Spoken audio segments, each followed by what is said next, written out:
தீங்கு நாளில் கர்த்தர் அவனை விடுவிப்பார் என்று சொல்லுகிறதல்லவா. அவன் வியாதி படுக்கை எல்லாவற்றையும் மாற்றி போடுவார் என்று வேதம் சொல்லுகிறதல்லவா.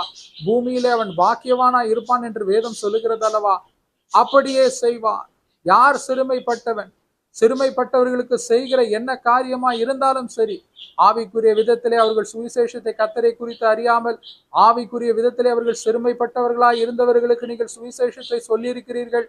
லௌகீக உலக பிரகாரமான காரியத்திலே கர்த்தரை குறித்து அறிந்திருந்தாலும், ஒருவேளை தரித்திர நிலையில இருந்த ஒரு ஏழ்மையான நிலையில இருந்த ஊழியக்காரர்களுக்கு நீங்கள் கொடுத்த பண உதவி காணிக்கையை கர்த்தர் அறிந்திருக்கிறார். சிறுமைப்பட்டு போனவர்கள் என்று சொல்லி கர்த்தர் இந்த சிறுமைப்பட்டவர்களுக்கு எதை செய்தீர்களோ, எளியவர்களுக்கு எதை அதை எனக்கே செய்தீர்கள் என்று சொல்லி அந்த வசனத்தை நினைவு கூர்ந்து எளியவர்களாய் பொருளாதார நிலையில இருந்தவர்களுக்கு நீங்கள் செய்ததை கர்த்தர் நினைவு வைத்திருக்கிறார்.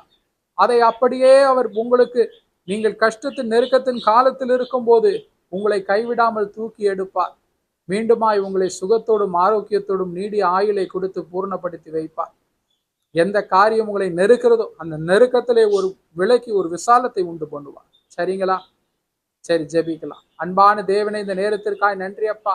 எத்தனை நல்ல அருமையான தரிசனத்தை நீர் காண்பித்து இடைப்பட்டு சத்ருவாகிய பிசாசு எத்தனையோ முறை எங்களை பயம்புறுத்தி அப்பா வைத்திருந்தது உண்மைதான் ஆண்டவரே. ஆனாலும் கர்த்தர் நீர் எங்களுக்கு ஆண்டவரே அருமையான தரிசனத்தை காண்பித்து ஆண்டவரே உம்முடைய ஜனத்தாருக்கு நீர் இடைப்பட்ட இந்த அருமையான வார்த்தைகளுக்காக உமக்கு நன்றி செலுத்துகிறேன். சொன்ன வார்த்தைகளின் படி கர்த்தர் நீர்தாமே அப்பா.